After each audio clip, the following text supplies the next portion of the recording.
오늘은 2021년 9월 12일 오순절 후 16째 주일입니다.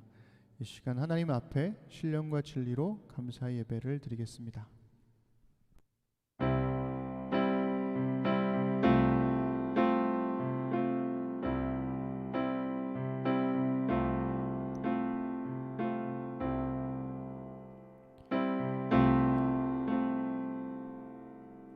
여호와여, 내 마음이 교만하지 아니하고 내 눈이 오만하지 아니하오며 내가 큰 일과 감당하지 못할 놀라운 일을 하려고 힘쓰지 아니하나이다. 실로 내가 내 영혼으로 고요하고 평온하게 하기를 젖된 아이가 그의 어머니 품에 있음 같게 하였나니 내 영혼이 젖된 아이와 같도다. 이스라엘아, 지금부터 영원까지 여호와를 바랄지어다. 아멘. 우리 시간 함께 찬양하겠습니다. 네, 오늘은 처음으로 우리 소연자매가 우리 반주로 함께 해주고 있는데요. 네, 놀자에 처음으로 오신 새 가족 등록한 지 꽤 됐는데 처음으로 놀자에 올 수밖에 없는 이런 상황이 되었습니다. 오늘 함께 기쁨으로 우리 주님을 찬양하면서 예배의 자리로 나아가십시다. 우리 어린 양 찬양에 우리 지난주에 했던 찬양이죠. 우리 함께 고백하십시다.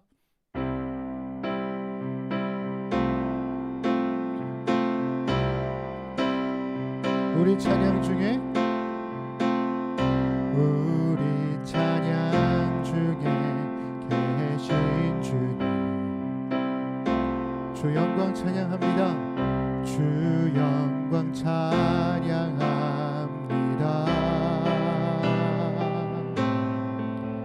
주의 마을 보이시며 의의 길로 인도하시네.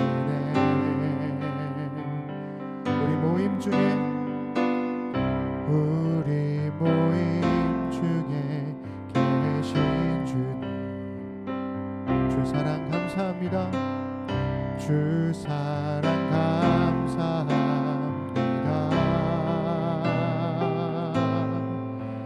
우리 마음 고치시며 생명길로 인도하시네. 주의 영광 진리의 빛 비추시네. 엎드려 경배하네. 영광의 주 앞에 모든 나라 영광 그의 피로 구원했네. 예수 그리스도 어린 양 우리 찬양 중에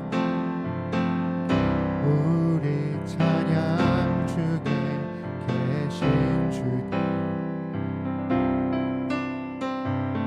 주 영광 찬양합니다.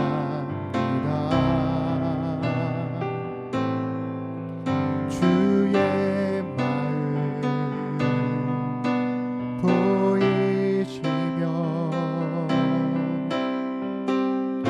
의의 길로 인도하시네.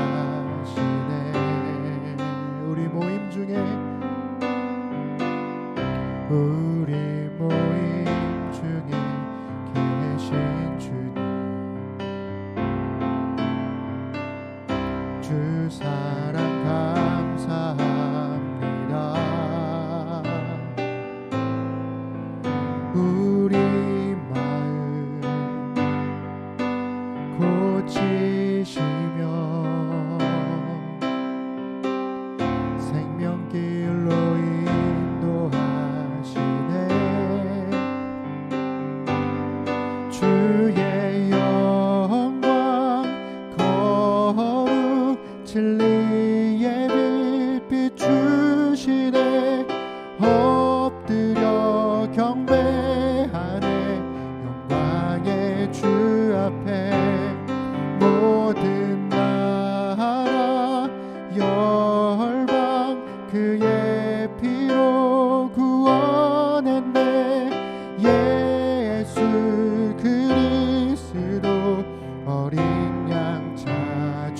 영광 주의 영광 거룩 진리의 빛 비추시네 엎드려 경배하네 영광의 주 앞에 모든 나라 열방 그의 피로 구원했네 예수 그리스도 어린 양 찬양해 거룩하시고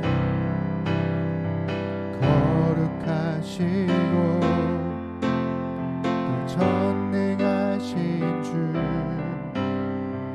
창조주 하나님 알파요 오메가 우리에게 오신 임마누엘 주님 또 열방의 주인 또 생명의 주님 난 노래해 외치네 그 아름다움을 선포해 난 노래해 외치네 온 세상이 알도록 난 노래해 외치네 그 이해할 수 없는 신비 난 노래해 외치네 온 세상이 알도록 난 노래해 우리 처음부터 한 번 더 거룩하시고 또 전능하신 주 창조주 하나님 알파요 오메가 우리에게 오신 임마누엘 주님 온 열방의 주인 또 생명의 주님 난 노래해 외치네 그 아름다움을 선포해 난 노래해 외치네 온 세상이 알도록 난 노래해 외치네 그 이해할 수 없는 신비 난 노래해 외치네 온 세상이 알도록 난 노래해 우리 하나님께 감사 박수 드리겠습니다.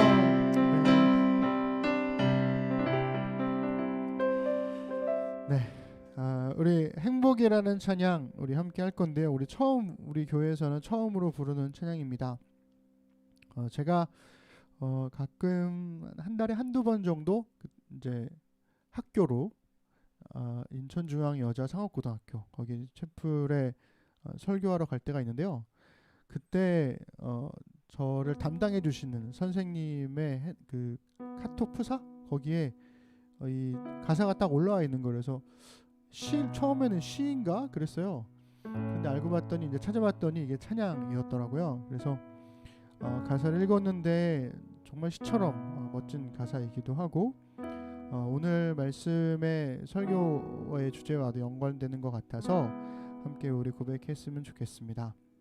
우리 행복 찬양 함께 불러보시죠.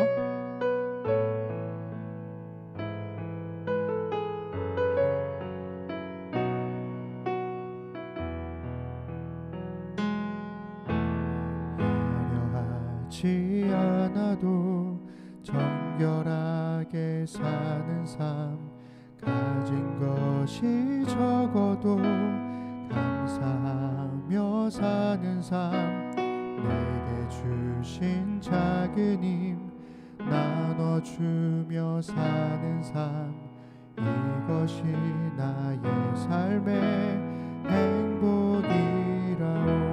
우리 한 번 더 화려하지 않아도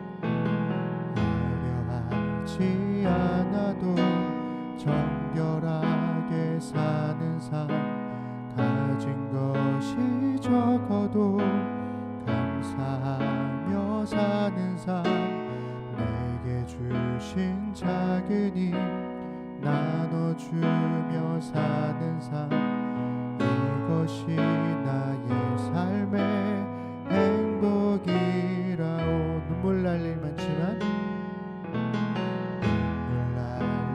많지만 기도할 수 있는 것 억울한 일 많으나 주를 위해 참는 것 비록 짧은 작은 삶 주 뜻대로 사는 것 이것이 나의 삶의 행복이라. 우리 한 번 더 눈물 날 일 많지만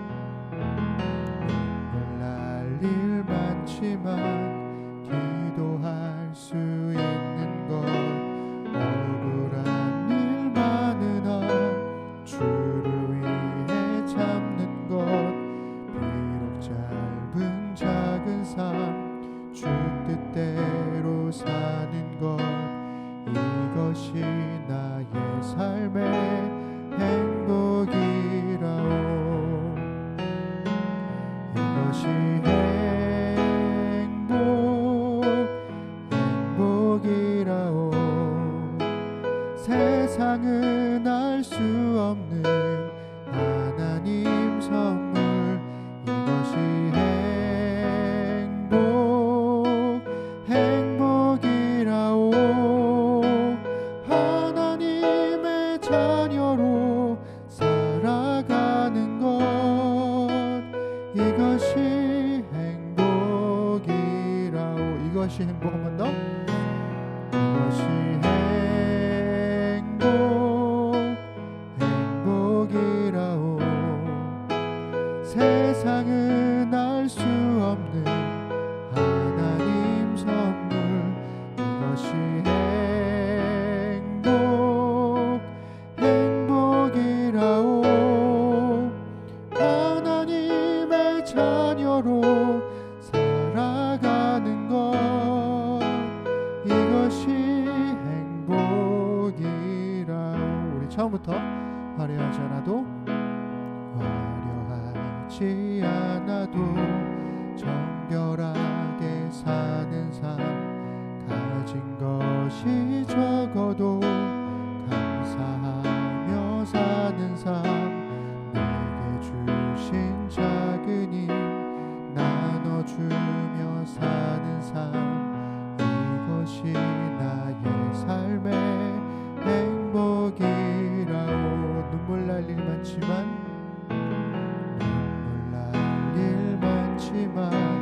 기도할 수 있는 것 억울한 일 많으나 주를 위해 참는 것 비록 짧은 작은 삶 주 뜻대로 사는 것 이것이 나의 삶의 행복이라오. 이것이 행복이라오.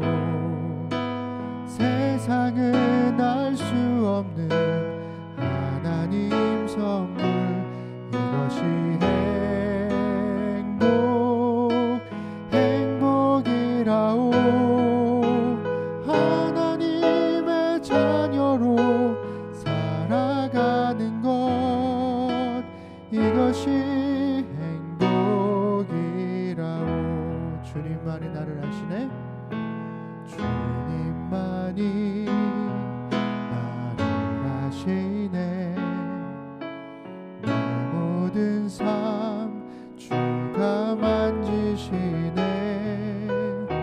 주님 앞에 예배하는 이에게 그 은혜를 부어 주시리. 주님만이 온 땅에 주님만이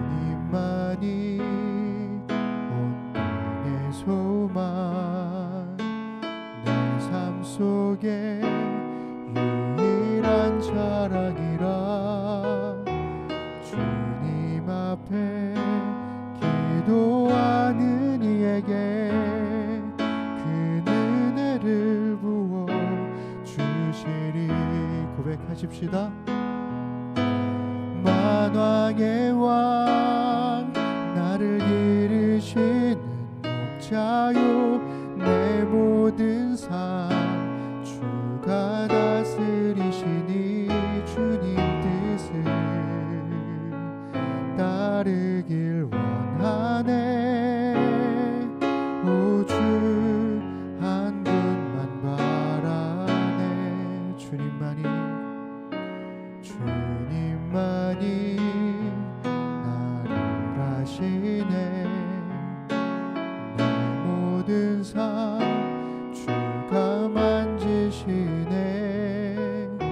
주님 앞에 예배하는 이에게 그 은혜를 부어 주시리. 우리 처음부터 한 번 더 고백합시다. 주님만이 나를 아시네. 내 모든 삶 주가 만지시네. 주님 앞에 예배하는 이에게 그 은혜를 부어 주시리. 주님만이 온 땅의 소망 내 삶 속에 유일한 자랑이라. 주님 앞에 기도하는 이에게 그 은혜를 부어 주시리. 만왕의 왕 나를 기르시는 목자요 내 모든 삶 주가 다스리시니 주님 뜻을 따르길 원하네. 오주 한 분만 바라네. 만왕의 왕 나를 기르시는 목자요 내 모든 삶 주가 다스리시니 주님 뜻을 따르길 원하네. 오주 한 분만 바라네. 주님만이 나를 아시네. 내 모든 삶 주가 만지시네. 주님 앞에 예배하는 이에게 그 은혜를 부어 주시리. 우리 시간 함께 드리는 기도하겠습니다. 우리 첫 번째는 우리 부족한 예배를 온전히 받아주실 주님께 감사를 드리고 하나님의 창조와 구원 함께 하심을 찬양할 수 있도록, 또 길이 없는 광야에서 길을 만드시는 주님을 신뢰함으로 우리에게 주어진 삶을 인내하며 살아갈 수 있도록 기도하십시다. 원활한 백신 접종을 통해서 위드 코로나 시대로의 안정적인 전환을 이루어갈 수 있도록 10월 한 말 정도부터는 정부가 전환을 하려고 많은 고민을 하고 있는 것 같은데요. 잘 정착될 수 있도록 또 기도해 주셨으면 좋겠습니다. 또한 한국교회가 생존을 위한 교회가 아니라 섬김을 위한 교회가 될 수 있도록 기도하십시다. 또 계속해서 아프가니스탄을 위해서 각국의 이익을 최우선으로 하는 외교적 역학관계를 넘어서 사람을 긍휼히 여기시는 하나님의 마음이 사람들의 손과 발로 드러날 수 있도록, 그래서 여전히 그 땅의 사람들을 도울 수 있는 길들을 열어가실 수 있기를 기도하십시다. 올해 태어난 새 아이들 이한이, 다온이, 여름이, 우리 새 아이들이 건강하게 자라가도록 기도해 주시고요. 사실 아이들이 태어나면 아이들이 잘 안 먹어서 걱정이 되고, 너무 잘 먹어서 걱정도 되고, 너무 커서, 너무 작아서, 너무 많이 자서, 너무 적게 자서, 하여튼 아이들이 있는 순간순간에 다 걱정이 되곤 하거든요. 돌보는 부모님들의 마음에 하나님의 평강이 임하도록, 그리고 하나님께서 이 아이를 잘 지켜가시기를 우리 기도해 주셨으면 좋겠습니다. 우리 승현 자매의 그 지난번 킥보드 사고가 있었는데요. 그 사고 처리가 좀 쉽지 않은 것 같습니다. 위에서 기도해 주셨으면 좋겠고, 임용 시험을 준비하는 우리 소연 자매를 위해서도 계속해서 기도해 주셨으면 좋겠습니다. 우리 이 시간 함께 기도 제목들을 보며 소리내어 기도하시겠습니다. 전능하신 아버지 하나님, 이 시간도 아버지 앞에 우리가 예배의 자리로 나와 하나님의 돌봄과 은혜를 구합니다. 부족한 예배를 온전히 받아주실 주님께 감사를 드리게 하시고, 하나님의 창조와 구원을 그리고 함께 하시는 삼위일체 하나님의 임재를 기구하며 간구하는 일이 될 수 있도록 주님 인도하여 주옵소서. 하나님, 우리는 올 한 해 창의 신앙을 고백하기로 했습니다. 길이 없는 광야에서 길을 만드시고 길이 없는 하나님 물을 가르시는 아버지 하나님, 그 하나님을 신뢰함으로써 우리에게 주어진 삶을 인내하며 살아가도록 도와주시고, 답답해서 어디로 가야 할지 모르는 상황 가운데 하나님께 두 팔을 벌려 기도했던 모세와 이스라엘 백성들처럼 우리도 하나님께서 우리의 길을 이끌어 가시기를, 길을 열어주시기를 기도할 수 있도록 주님 인도하여 주옵소서. 원활한 백신 접종을 통해서 위드 코로나 시대로의 안정적인 전환을 이루어갈 수 있도록 도와주십시오. 또다시 추석을 통해서 확진자들이 늘어나지 않도록 하나님 우리를 붙잡아 주시고 돌봐 주시기를 소망합니다. 그러한 가운데 한국교회가 생존을 위한 교회가 아니라 살아남기 위해서 자기 몸만 챙기는 교회가 아니라 세상을 섬기는 교회가 될 수 있도록 주님 인도하여 주옵소서. 교회의 생과 사는 오직 하나님께 달려있는 것임을 잊지 않기를 소망합니다. 세상을 섬기는 교회로 살아갈 때 하나님께서 교회를 지키실 것임을 고백하는 우리가 될 수 있도록 도와주셔서, 우리의 힘으로 우리의 몸을 지키려고 하는 교회가 아닌 하나님께서 우리를 붙드시는 교회 될 수 있도록 주님 인도하여 주옵소서. 하나님, 각국의 이익을 최우선으로 하는 외교적 역학관계가 참 복잡합니다. 그 안에서 아프가니스탄 사람들이 희생양이 되어 하나님 그들의 삶이 너무나 곤고한 가운데 처해 있음을 우리가 알고 있습니다. 사람을 긍휼히 여기신 하나님의 마음이 그들을 돕기 위한 사람들의 손과 발로 드러나게 하셔서 그들이 하나님 홀로 싸우지 않도록 우리가 함께 돌볼 수 있도록 주님 인도하여 주옵소서. 하나님, 올해 태어난 새 아이들, 우리 이한이, 다온이, 여름이 우리 새 아이들을 붙들어 주십시오. 건강하게 자라가도록 지켜주시고, 돌보는 부모의 마음에 참으로 많은 불안과 걱정과 염려가 있습니다. 그러나 하나님, 이 아이들을 내 힘으로 키우려는 마음이 아니라 하나님께서 주신 아이, 하나님께서 돌보실 것이라는 믿음으로 기꺼이 아버지 앞에 신실함으로 우리 아이들을 돌보아갈 수 있도록 우리의 걱정은 기도로 바꾸고 우리가 마땅히 해야 할 일들을 해나갈 수 있는 우리 부모들이 될 수 있도록 인도하여 주옵소서. 하나님, 승연자매의 사고 처리가 순조롭게 마무리되도록 하나님, 피해 당하신 분의 마음과 또한 우리 사고 당한 우리 승연자매의 마음을 지켜주시기를 소망합니다. 하나님, 모두가 만족할 만한 결과가 잘 나올 수 있도록 도와주시고, 그래서 서로 배려함으로 이 일을 잘 넘어갈 수 있도록 주님 인도하여 주옵소서. 임용시험을 앞두고 준비하고 공부하는 우리 소연자매에게 힘과 지혜를 주시고, 그의 마음에 두려움과 불안함이 아닌 하나님으로 인한 기대와 하나님 감사함으로 오늘 주어진 하루하루를 신실하게 살아갈 수 있도록 인도하여 주옵소서. 지친 몸과 마음을 주님께서 붙들어 주시고 하나님께서 함께 하시는 은혜를 경험하며 하루하루를 주와 함께 동행할 수 있도록 주님 인도하여 주옵소서. 오늘도 각자의 가정에서 예배하고 있는 우리 심는 사람들을 주님 기억하여 주시고, 각 사람에게 베푸시는 주의 은혜와 권능이 주시는 말씀을 통해, 예배를 통해 하나님의 위로와 격려와 함께 하심으로 드러날 수 있도록 인도하여 주옵소서. 함께 하시는 주의 복을 누리도록 주님 인도하여 주옵소서. 이 시간 주님께서 가르쳐 주신 기도 우리 함께 하겠습니다. 하늘에 계신 우리 아버지, 아버지의 이름을 거룩하게 하시며 아버지의 나라가 오게 하시며 아버지의 뜻이 하늘에서와 같이 땅에서도 이루어지게 하소서. 오늘 우리에게 일용할 양식을 주시고 우리가 우리에게 잘못한 사람을 용서하여 준 것 같이 우리 죄를 용서하여 주시고 우리를 시험에 빠지지 않게 하시고 악에서 구하소서. 나라와 권능과 영광이 영원히 아버지의 것입니다. 아멘. 네, 씹는 사람들 소식 전하겠습니다. 거리두기 4단계 방역 지침에 따라서 우리 유튜브로 실시간 예배를 계속 드리고 있습니다. 위에서 기도해 주시면 좋겠습니다. 말씀드린 대로 오늘은 우리 소연 자매가 우리 반주로 섬겨주고 있습니다. 감사드리고요. 우리 그 유튜브 실시간 채팅창에 지은 자매가 아까 우리 소연 자매 소개했을 때 이렇게 박수라고 이렇게 올려주셨는데요. 감사드립니다. 제가 예배드리는 중간에는 저희 단톡방을 보기가 좀 어렵고 이렇게 그 유튜브 채팅창만 이렇게 볼 수가 있는 상황이어서요.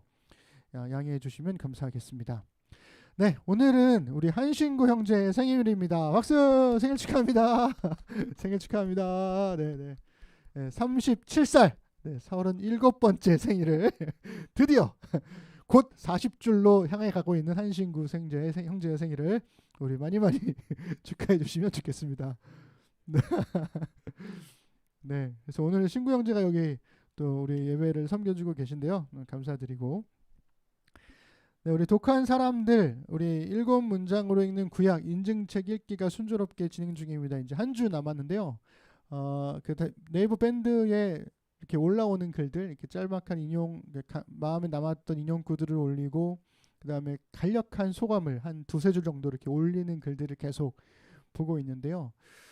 사람마다 읽는 그 포인트가 같기도 하고 다른 점도 있고, 그리고 묵상하는 것들이 이렇게 잠깐 올라와 있는 글들을 보면서 뭐랄까 참 감사하기도 하고 행복하기도 했습니다. 함께 해주셔서 너무나 감사드리고요. 네, 정민 형제가 또 우리 신구 형제 생일 축하한다고 짝짝짝 올려주셨네요. 감사합니다. 네, 그렇게 계속 진행 중에 있습니다. 네, 관심 가져주시고, 인증이 완료되신 분들은 제가 책 선물을 드리도록 할 건데, 우리가 이게 7문장으로 읽는 구약이잖아요. 그래서 아마 다음번은 7문장으로 읽는 신약을 하지 않을까라는 생각이 들곤 합니다. 어쨌든 관심 가져주시면 좋겠고요. 소연 자매 임용 시험을 준비 계속 하고 있습니다. 이제 한 70일 정도 남았죠. 70일 정도 남았는데요. 아마 누구보다 많이 떨리고 긴장하고 또 준비하느라 고생하고 있을 텐데 계속 기도와 격려를 부탁드리겠습니다. 8월의 목회 재정 보고는 우리 서면으로 대체하겠습니다. 우리 어차피 유튜브로 방송을 해도 그냥 이렇게 읽고 그 다음에 여러분들의 반응을 실시간으로 볼 수 있는 게 아니기 때문에 단톡방에 여러분들이 질문 궁금하신 분들 올려주시면 우리 운영위에서 성실하게 답변을 해 주실 겁니다. 그러니까 단톡방에 환영해 주시면 감사하겠습니다. 그리고 어제였죠. 우리 이한이가 100일 축하를 또 잔치를 조촐하게나마 가족들끼리 한 것 같아요. 그래서 사진 찍은 거 보니까 참 그새 또 이렇게 컸구나 싶기도 하고, 또 키워온 우리 아이들 너무나 아이들 키우느라 고생한 우리 두 사람 지은 부부에게도 참 감사하다는 생각이 듭니다. 또 이어서 계속 이제 100일 잔치를 이제 여러 두 가정이 또 하게 될 텐데 올해 참 잔치가 많습니다. 하여튼 너무나 축하드리고 고생하고 계시는데 화이팅 하셨으면 좋겠습니다. 그리고 오늘 제가 광고에는 넣질 않았는데 아마 지금쯤 시험을 보고 있을지도 모르겠네요. 우리 수철 형제가 그 소방설비 전기 파트의 소방설비 1급 자격증 시험을 오늘 또 본다고 해요. 좀 보고 있을 것 같은데 잘 시험 볼 수 있도록 기도해 주시고, 형제는 뭐 이번에는 뭐 안 될 것 같아요. 다음에 한 번 더 해봐야죠. 뭐 이렇게 얘기했는데 뭐 제가 그랬습니다. 뭐 결과 나온 다음에 걱정해라, 고민해라. 일단은 시험 잘 봐라. 이제 그랬었는데 또 격려해 주시고 또 기도해 주시면 좋겠습니다. 그리고 어제 우리 그 지하자매도 상견례 잘 했다고 하네요. 결혼 준비까지 잘 갈 수 있도록 기도 계속 해주시면 좋겠습니다. 네, 우리 찬송가 456장 우리 찬양하겠습니다.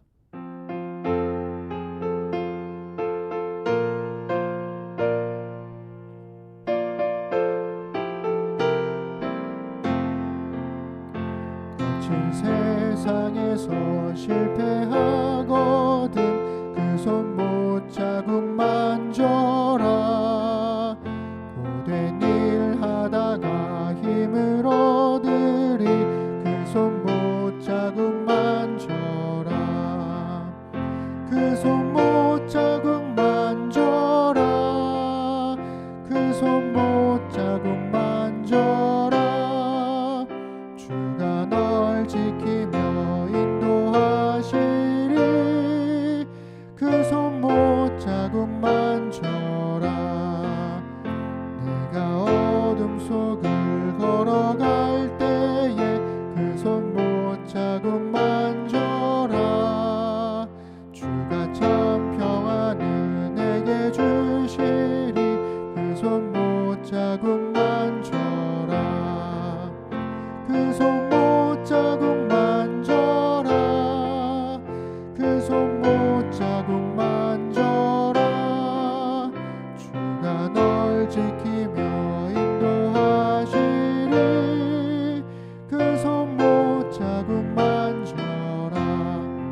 내가 부활의 주 따라가려면 그 손 못 자국 만져라. 내가 주 안에서 길이 살리라.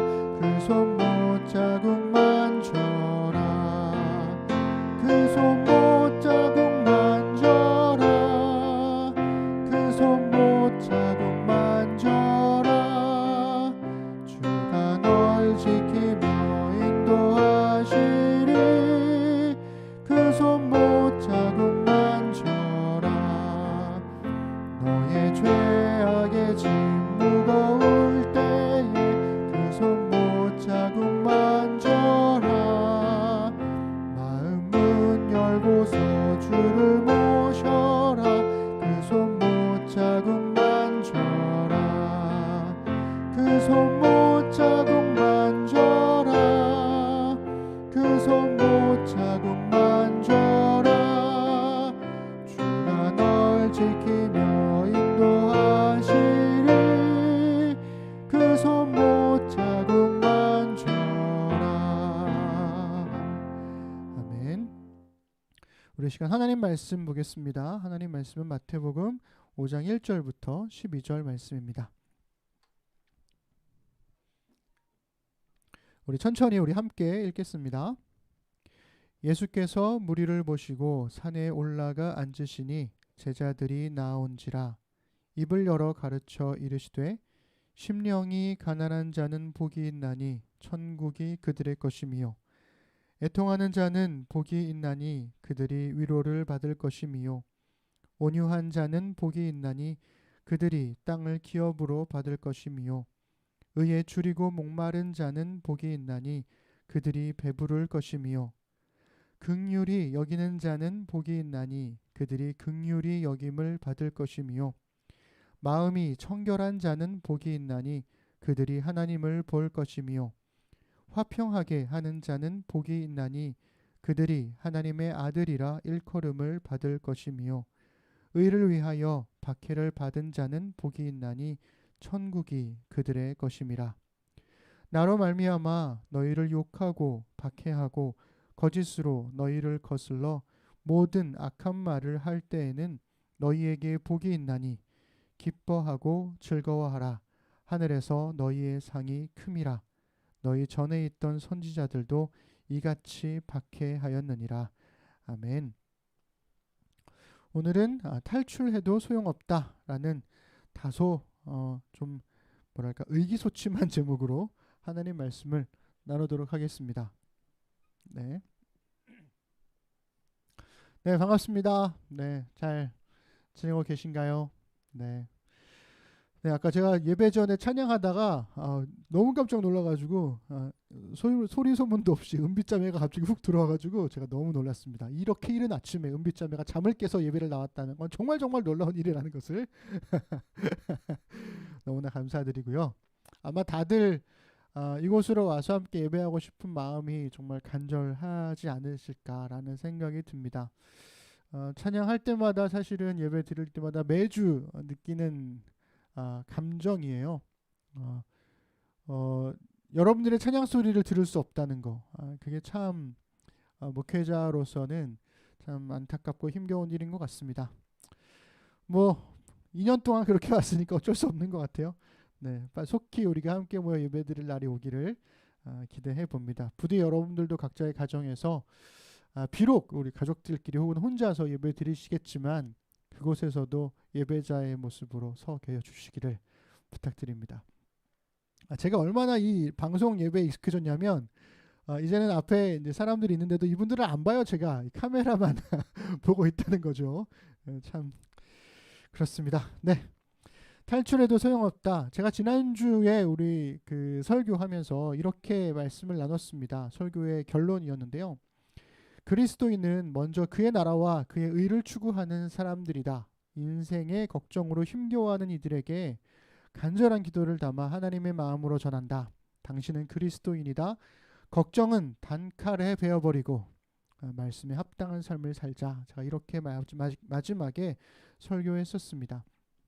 그렇다면 이 걱정을 단칼에 베어버리는 의지와 결단이 어디서 오는 것일까라는 생각이 드는 거죠. 우리가 그리스도인이 아니라면 먼저 그의 나라와 그의 의를 치열하게 추구할 필요도 없고, 우리가 그리스도인이 아니라면 바꿀 수 없는 걱정을 하나님께 맡길 수도 없고 맡길 필요도 사실은 없죠.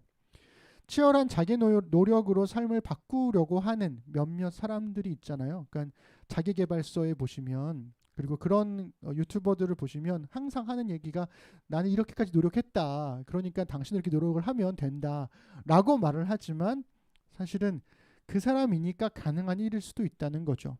왜냐하면 모두가 다 그 사람과 같은 의지와 성격과 그런 활발함과 이런 것들은 없는 거니까요. 그렇기 때문에 그런 몇몇 능력자들을 제외하고는 대부분의 사람들이 사실은 온갖 걱정을 끌어안고 무기력한 삶을 사는 건 아닐까라는 생각을 하게 됩니다. 제가 오래전에 읽었던 소설인데요.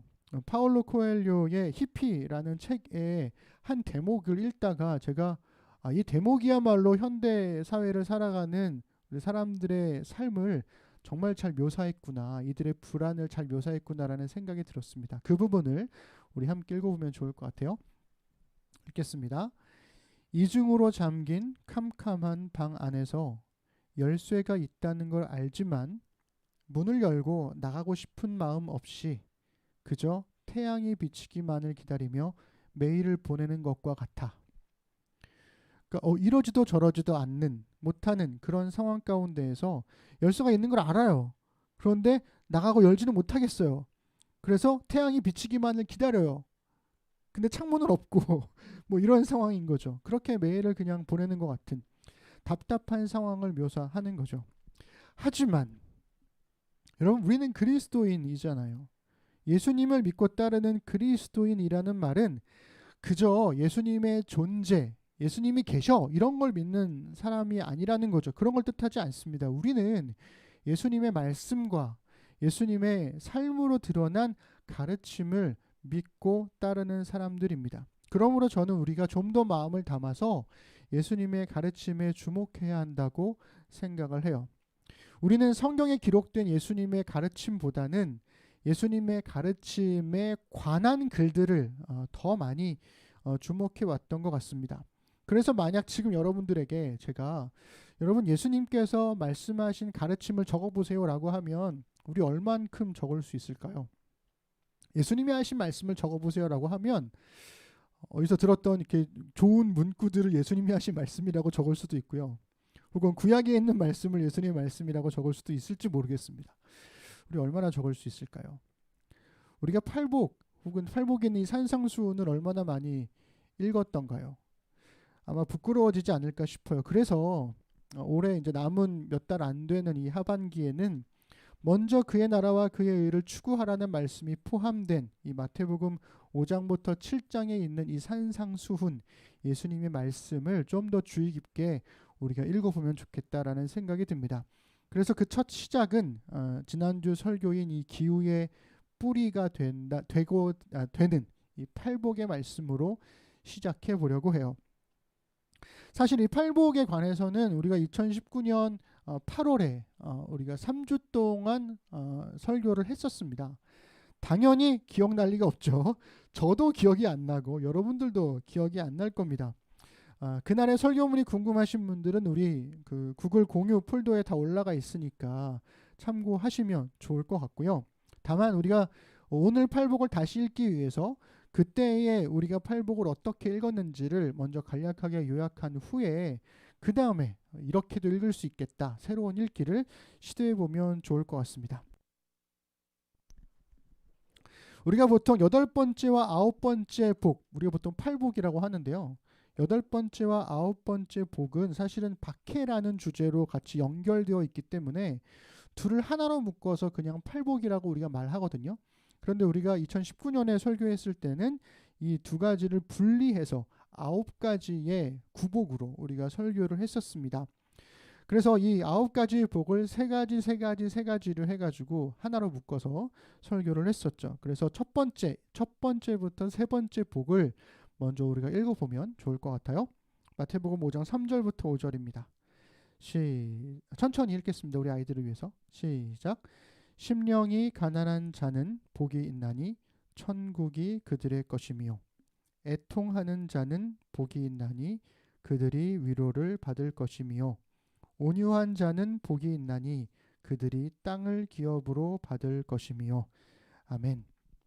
그래서 우리가 그때 1번부터 세 번째 복은 사람의 마음 상태를 다룬다. 그래서 우리가 이때를 믿음으로 기다리다, 이런 주제로 묶을 수 있다라고 설교를 했었습니다. 마음이 가난하고 애통하며 온유한 사람은 비록 이 제국의 폭정 아래에서 살고 있지만, 로마의 폭정 아래 살고 있지만 지금 여기에서 이미 복을 누리는 사람들이라는 거죠. 다음으로 네 번째에서 여섯 번째 복을 읽어봅시다. 우리 마태복음 5장 6절부터 8절입니다. 시작. 의에 줄이고 목마른 자는 복이 있나니 그들이 배부를 것이며 긍휼히 여기는 자는 복이 있나니 그들이 긍휼히 여김을 받을 것이며 마음이 청결한 자는 복이 있나니 그들이 하나님을 볼 것이며. 아멘. 이 네 번째에서 여섯 번째 복은 사람의 행동 양식을 다루고 있죠. 그래서 우리가 불완전한 신실함이라는 주제로 묶었습니다. 여전히 부족한 삶에도 불구하고 믿음이 삶으로 열매 맺는 삶을 지향하는 것, 그런 삶에 대해서 이야기를 나눴죠. 의에 줄이고 목마름, 긍휼히 여기는 것, 마음이 청결함, 이 모든 세 가지들은 하나님의 은혜를 믿는 사람이 자신의 삶에서 맺어가는 열매들이다. 이렇게 우리가 말씀을 나누었습니다. 마지막으로 일곱 번째부터 아홉 번째 복을 읽어보겠습니다. 마태복음 5장 9절부터 12절입니다. 시작.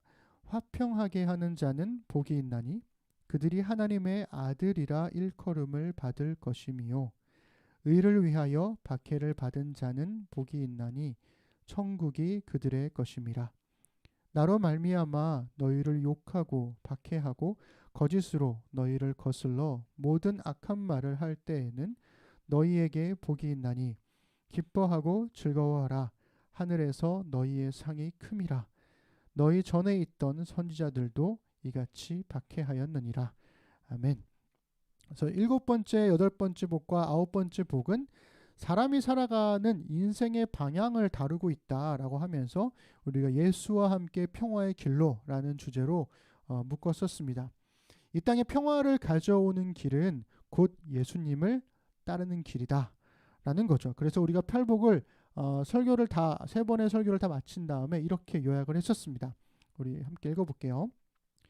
믿음으로 기다리며 신실한 삶을 살아가는 사람들은 예수와 함께 평화의 길로 나아간다. 이렇게 우리가 팔복의 설교를 마무리했었습니다.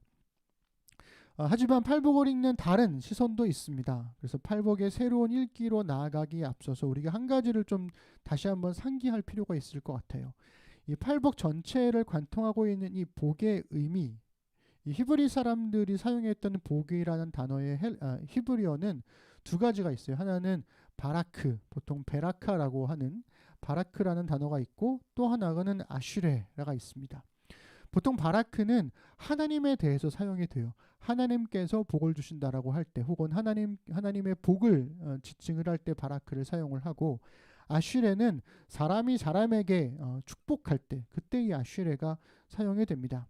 이 팔복에서는 이 아슈레의 의미를 가지고 있는 헬라어 마카리오스가 사용되었어요.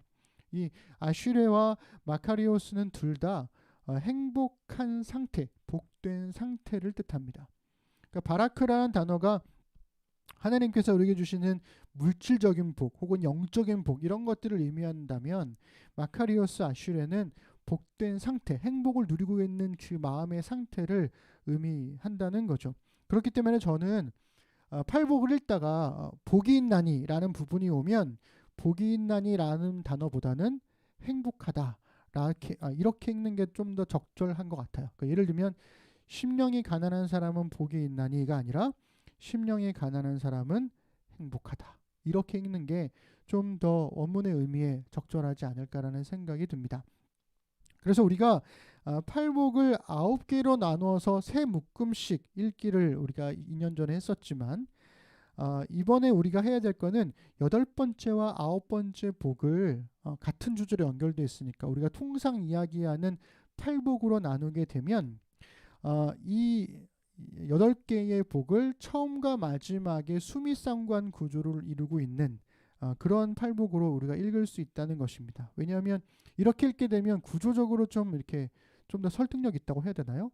예, 그렇게 이해가 될 수 있는 거죠. 왜냐하면 첫 번째 복과 마지막 8번째 복이 같은 말로 끝나면서 이 수미상관의 통일성이 강조된다는 장점이 있어요. 우리 함께 마태복음 5장 3절과 10절 우리 함께 읽어보겠습니다. 심령이 가난한 자는 복이 있나니 천국이 그들의 것이며 의를 위하여 박해를 받은 자는 복이 있나니 천국이 그들의 것임이라. 아멘.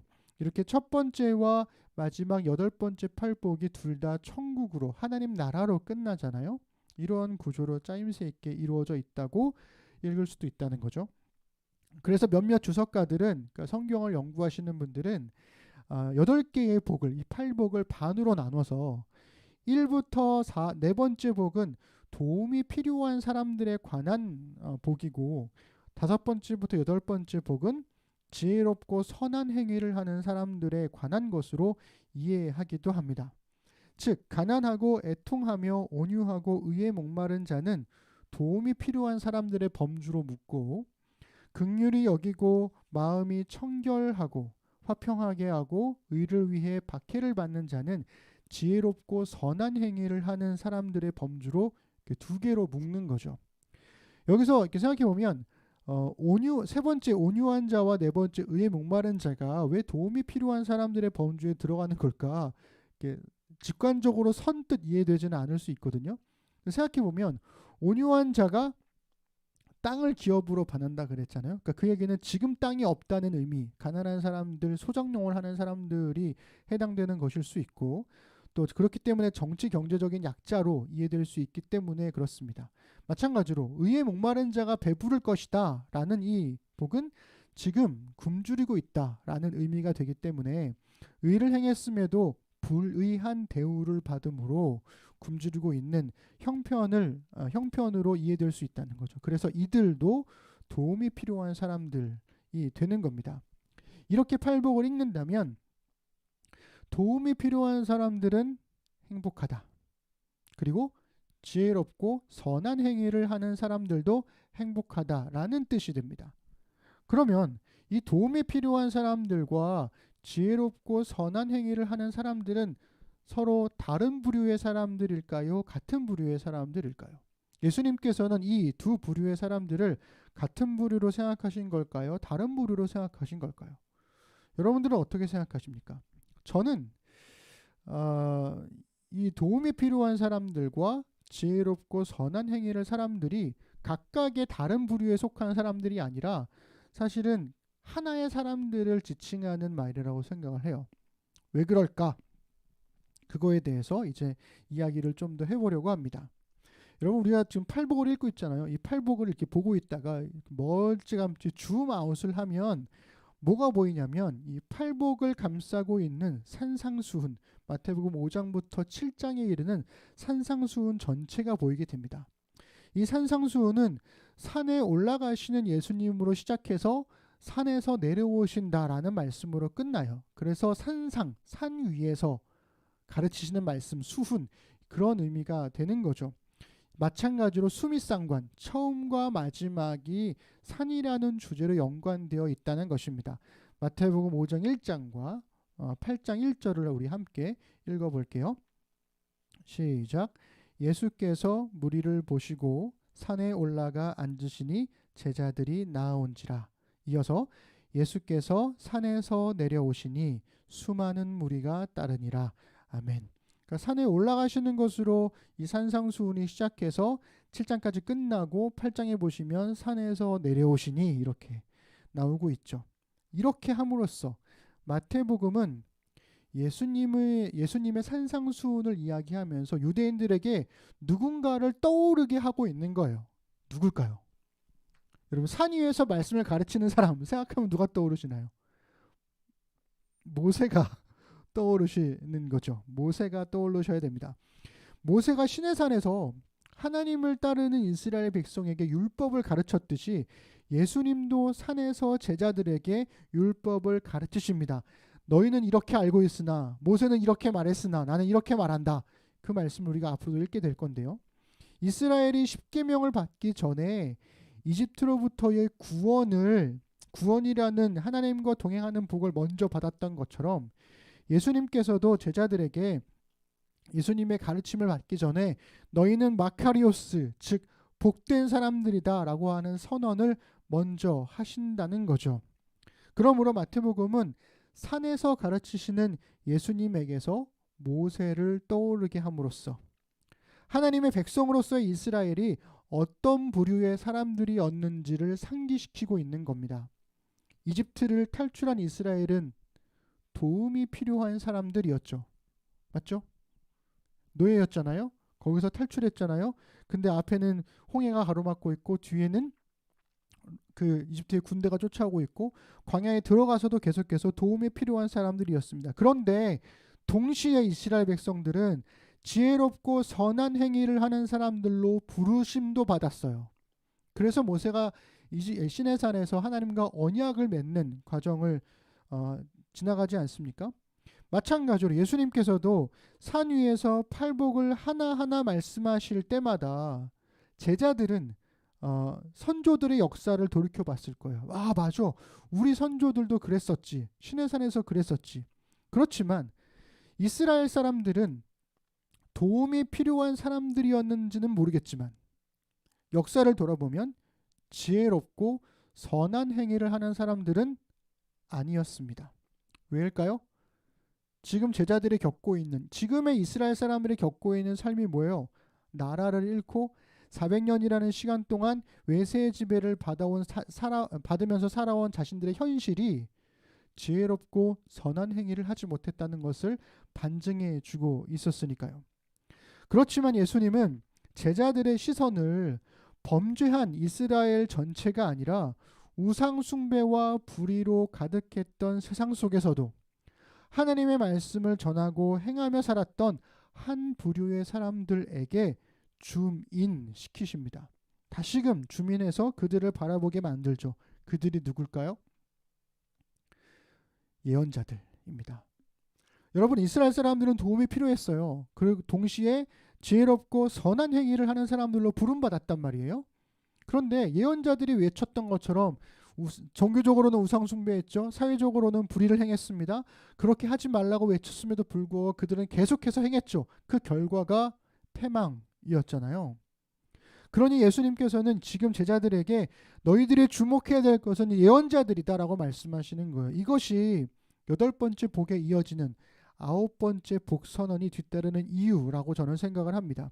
예언자들이야말로 팔복의 주인공들이고 제자들이 따라야 할 롤 모델이 되는 거죠. 우리 마태복음 5장 11절 12절 팔복의 끄트머리에 붙어있는 이 말씀을 우리 한 번 더 읽어보겠습니다. 시작. 나로 말미암아 너희를 욕하고 박해하고 거짓으로 너희를 거슬러 모든 악한 말을 할 때에는 너희에게 복이 있나니 기뻐하고 즐거워하라. 하늘에서 너희의 상이 큼이라. 너희 전에 있던 선지자들도 이같이 박해하였느니라. 아멘. 종교적 우상숭배와 사회적 불의의 시대를 살았던 예언자들은 심령이 가난한 자였어요. 애통하는 자였습니다. 그럼에도 불구하고 온유한 자였고 의에 줄이고 목마른 자들이었습니다. 예언자들은 자기 백성을 긍휼히 여기는 자들이었고요. 마음이 청결하여 하나님의 말씀을 들었던 사람들이었고요. 화평하게 하는 자들이었고 의를 위해서 박해를 받은 자들이었죠. 예수님은 제자들이 그 시대의 예언자들로 살기를 원하셨어요. 예수님 스스로가 예언자들의 전통 속에 서 계셨기 때문입니다.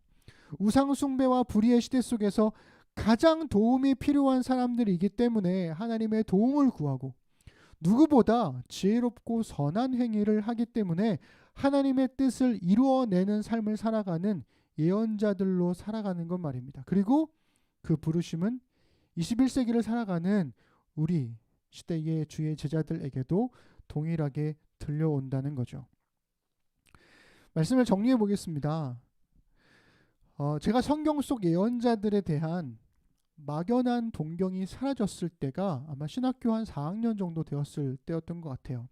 이제 제가 3학년 때부터 예언서를 전공해야겠다라고 마음 먹고 그때부터 공부하기 시작했거든요. 그러면서 그 전까지는 저는 한동안 이 시대의 예언자가 되어야 되겠다 라고 그런 마음을 먹고 있었는데, 예언자에 대한 이 막연한 동경이 사라지니까 이제는 예언자가 되고 싶지 않다, 무섭다, 이런 생각이 들었습니다. 왜냐하면 예언서를 공부하면 공부할수록 이 예언자들의 비참한 삶이 눈에 들어왔기 때문이었어요. 우리가 설교 시간에 목사님들의 설교를 통해서 듣는 예언자들은 뭐 그런 거 있잖아요. 엘리야 막 기도했더니 막 불이 떨어지고, 기도하면 막 비를 내리고, 사람들 막 병 고치고, 이러한 화려하고 뭐랄까요, 그 하나님의 능력을 발휘할 수 있는 그런 예언자들만 듣다 보니까 예언자들의 삶 대부분을 차지하고 있는 지난한 고통과 힘겨움과 외로움과 이런 것들은 주목하지 않았던 거였죠. 예언자들은 아무도 듣지 않았던 설교를 했고 누구도 원하지 않았던 삶을 살았습니다. 오히려 이스라엘을 저주하는 사람이로다 이렇게 받아들여졌던 사람들이었죠. 사람들이 원했던 미래가 있었습니다. 내가 원하는 미래를 말해달라, 선포해달라라고 했던 요구에 대해서 하나님께서 맡겨주신 말씀만 오늘의 현실에 선포할 뿐이었어요. 미래를 알려달라라는 요구에 아니, 오늘 이 시간 너에게 필요한 하나님의 말씀을 전하겠다라고 외쳤던 사람들이 예언자들이었습니다. 모두가 승리를 열망할 때는 패배를 선언하고요. 모두가 절망을 말할 때에는 소망을 선포했던 사람들이었습니다. 그러다 보니 예언자들은 늘 환영받지 못했죠.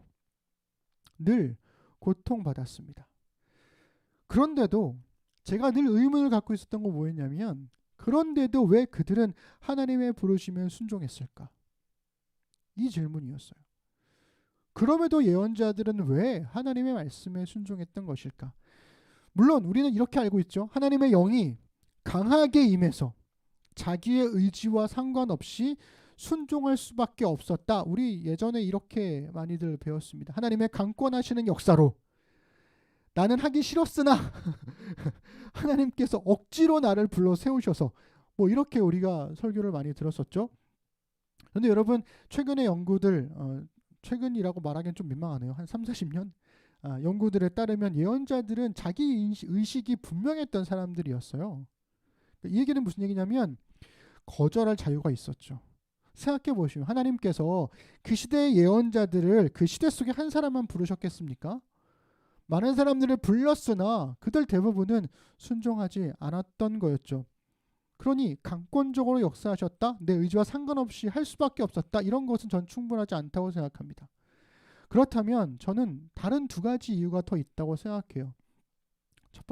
두 번째는 예언자들의 말을 그럼에도 불구하고 들었던 사람들이 있다는 거죠.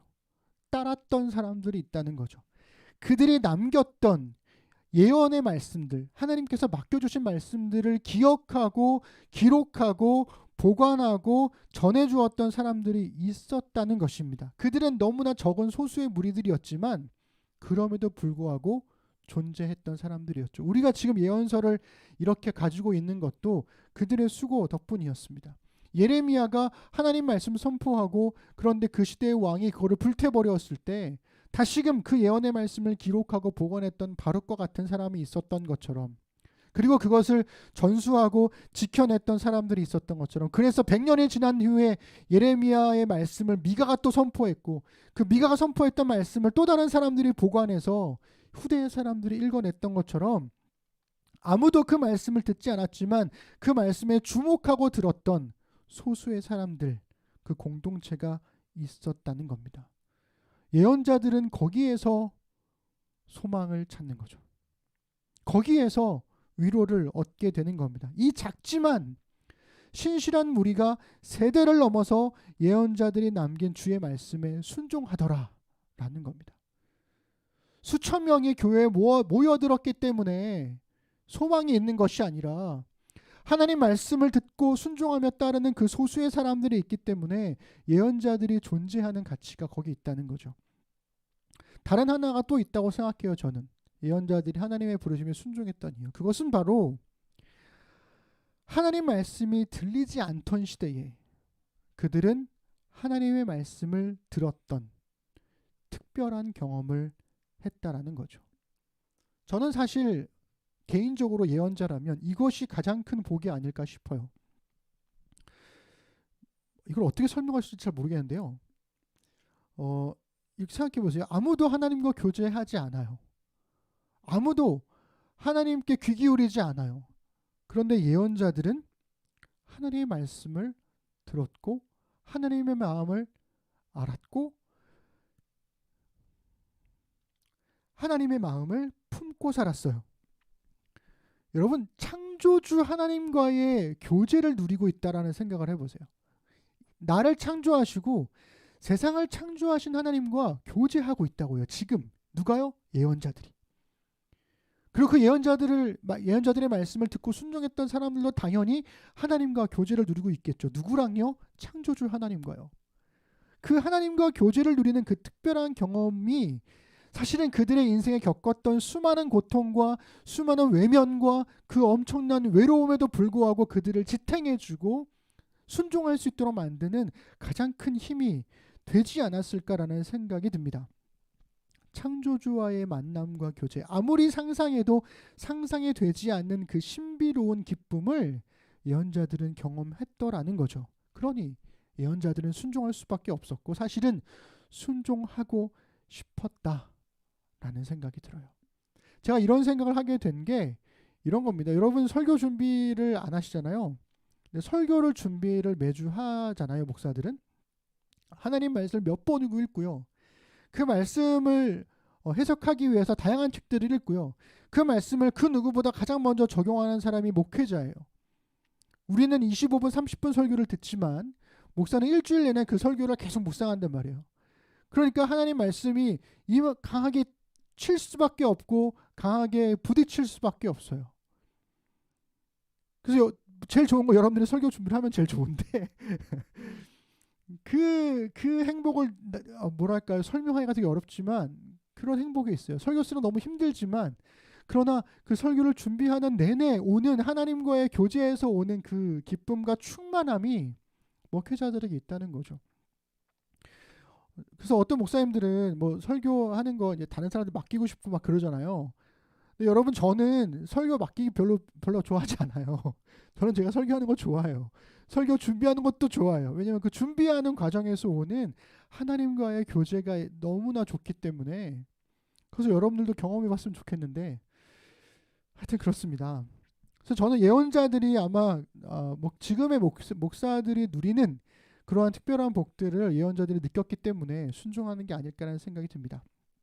잠깐 말씀이 딴 데로 샜는데, 여러분, 예언자들은 하나님의 말씀에 순종했기 때문에 만나는 거대한 불행과 순종했기 때문에 만나는 사소한 기쁨이 있을 때 작더라도 기쁜 걸 찾아서 마음에 담고 살려고 노력하는 사람들이었다라고 생각합니다. 어마어마한 고통을 겪었잖아요. 너무나 외로웠잖아요. 그런데 그런 거대한 불행은 마음에서 치워버려요. 기우 걱정을 끊어버리는 거죠. 그리고 사소한 기쁨, 이 말씀을 담고 읽어주는 사람들, 그 말씀대로 살아가는 그 소수의 사람들, 창조주와의 나와의 교제, 친밀함, 이런 것들, 그 사소한 기쁨을 마음에 품고 사는 사람들이었다는 거죠. 사실 거대한 불행과 사소한 기쁨은 결국 하나님과의 동행으로 인해서 거대한 기쁨과 사소한 불행으로 역전될 것이고 결국 온전한 기쁨으로 귀결될 것이라는 겁니다. 이스라엘을 부르셨던 하나님의 궁극적인 목적은 이스라엘을 이집트로부터 해방하는 것이 아니었어요. 해방도 물론 중요하죠. 그러나 해방의 궁극적인 목적이 아니에요. 더 중요한 목적은 하나님의 말씀을 따라 살아가는 하나님의 나라, 하나님의 백성을 세우는 것이었습니다. 이스라엘이 경험한 역사, 즉 하나님의 뜻을 전하고 행하다가 박해받은 예언자들의 역사는 하나님의 말씀을 따라 살지 않으면 몇 번을 탈출해도 소용없다는 것을 그대로 보여주죠. 여러분, 이집트에서 해방됐어요. 나라를 세웠어요. 그래서 그들이 뭐가 바뀌었습니까? 그들이 바꿔야 될 건 하나님의 말씀에 순종하는 하나님의 백성들로 살아갔어야 되는데 그것이 바뀌지 않으니까 똑같은 이집트의 생활을 그대로 따라가요. 제국의 생활 방식을 그대로 따라가요. 그들의 그때 겪었던 힘겨움들을 그대로 반복하게 되는 겁니다. 탈출해도 소용없다는 거죠. 여러분, 우리가 하나님 말씀을 따라 살지 않으면 이별을 해도, 이직을 해도, 이사를 해도, 심지어 이민을 가도 여러분 소용없다는 것입니다. 일상으로부터의 탈출을 꿈꿔도 걱정은 마치 요즘에 에어태그 있잖아요. 어디에 핸드폰을 놔도 에어태그가 어디 있다고 알려주는 것처럼 걱정이 계속 뒤따라와요. 우리가 하나님 말씀을 따라 변하지 않으면 탈출한 그곳도 결국 탈출했던 바로 그곳, 탈출하고 싶은 곳이 되어버린다는 거죠.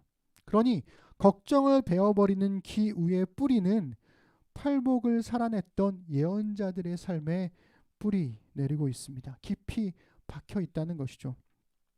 가장 도움이 필요한 사람이기 때문에 하나님께 도움을 구하고 누구보다 지혜롭고 선한 행위를 하기 때문에 하나님의 뜻을 이뤄내는 이 예언자들의 삶, 그 삶으로 하나님께서, 예수님께서, 성령님께서 우리를 부르고 계십니다. 여러분, 그 말씀에 순종하는, 그 말씀을 따라 살아가는 우리 심는 사람들이 되어주시기를 주님의 이름으로 부탁드립니다. 기도하겠습니다. 하나님,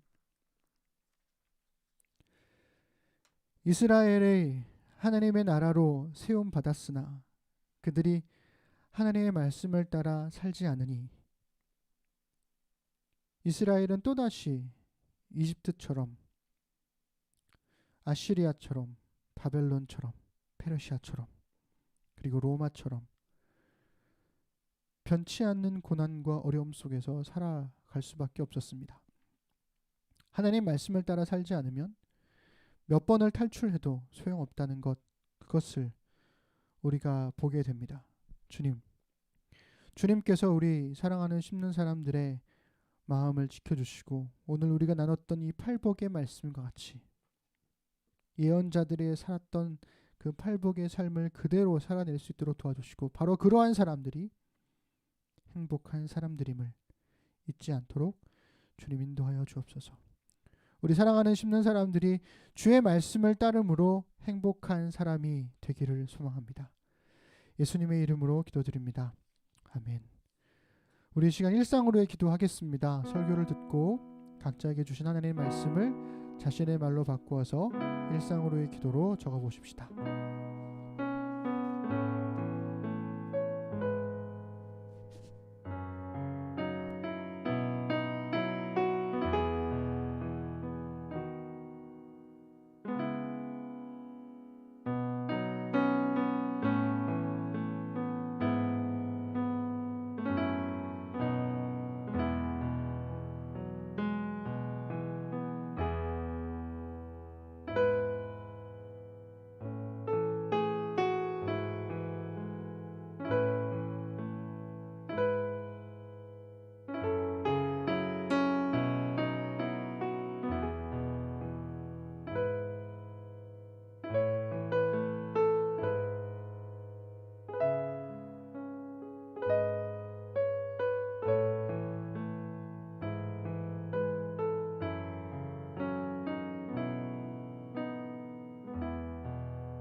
네, 우리 교회 찬양하면서 준비된 헌금과 그리고 우리 이어서 우리의 신앙을 하나님께 드리겠습니다.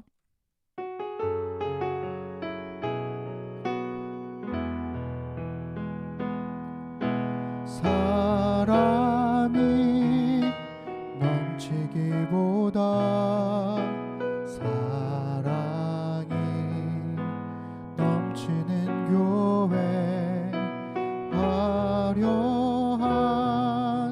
겉모습보다 중심이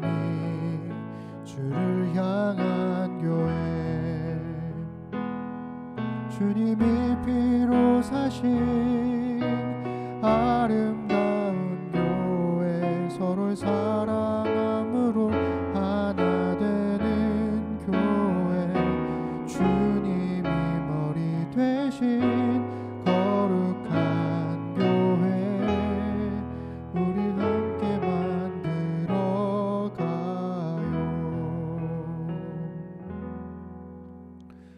우리 사도신경으로 신앙 고백 드리겠습니다. 나는 전능하신 아버지 하나님, 천지의 창조주를 믿습니다. 나는 그의 유일하신 아들, 우리 주 예수 그리스도를 믿습니다. 그는 성령으로 잉태되어 동정녀 마리아에게서 나시고 본디오 빌라도에게 고난을 받아 십자가에 못 박혀 죽으시고 장사된 지 사흘 만에 죽은 자 가운데서 다시 살아나셨으며 하늘에 오르시어 전능하신 아버지 하나님 우편에 앉아 계시다가 거기로부터 살아있는 자와 죽은 자를 심판하러 오십니다. 나는 성령을 믿으며 거룩한 공교회와 성도의 교제와 죄를 용서받는 것과 몸의 부활과 영생을 믿습니다. 아멘. 하나님, 이 시간 주신 말씀을 따라 함께 살아갈 날들을 신실하게 살겠다는 의미로 헌금을 드리고 신앙을 고백했습니다. 말씀이 삶으로 배어나와 우리 삶의 자리에 은혜의 흔적이 남게 하소서. 능히 너희를 보호하사 거침이 없게 하시고 너희로 그 영광 앞에 흠이 없이 기쁨으로 서게 하시리. 곧 우리 구주 홀로 하나이신 하나님께 우리 주 예수 그리스도로 말미암아 영광과 위엄과 권력과 권세가 영원전부터 이제와 영원토록 있을지어다. 아멘.